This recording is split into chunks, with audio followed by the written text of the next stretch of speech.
আওয়ামী লীগকে নিষিদ্ধ করার দাবিতে রাজধানীর শাহবাগ মোড়ে শিক্ষার্থীরা অবস্থান নিয়েছেন। জুলাই মঞ্চের ব্যানারে শিক্ষার্থীরা সড়কে অবস্থান নিয়ে বিক্ষোভ করছেন। এতে শাহবাগ মোড়ে যানবাহন চলাচলে বিঘ্ন সৃষ্টি হচ্ছে। আজ শনিবার বিকেল ৩টার দিকে শাহবাগ মোড়ে দেখা যায় শিক্ষার্থীরা শাহবাগ মোড়ের সড়কের মাঝখানে অবস্থান নিয়েছেন। তারা আওয়ামী লীগকে নিষিদ্ধ করার দাবিতে নানা স্লোগান দিচ্ছেন। সড়কে অবস্থান নেওয়া শিক্ষার্থীদের পাশ দিয়ে ধীর গতিতে যানবাহন চলাচল করছে। সড়কে কিছুটা যানজটও সৃষ্টি হয়েছে।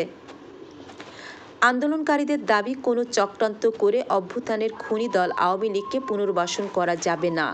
ছাত্র জনতার মধ্যে ছোটখাটো নানা বিষয়ে মতানৈক্য থাকলেও আওয়ামী লীগকে নিষিদ্ধ করার বিষয়ে সবার মত একই। রিফাইন্ড আওয়ামী লীগ বা যে নামে কিংবা মোড়কেই হোক, এদেশে আওয়ামী লীগ আর রাজনীতি করতে পারবে না। প্রয়োজনে ছাত্র জনতা আবার রাস্তায় নামবে, রক্ত দিবে, তবুও আওয়ামী লীগকে রাজনীতি করতে দিবে না।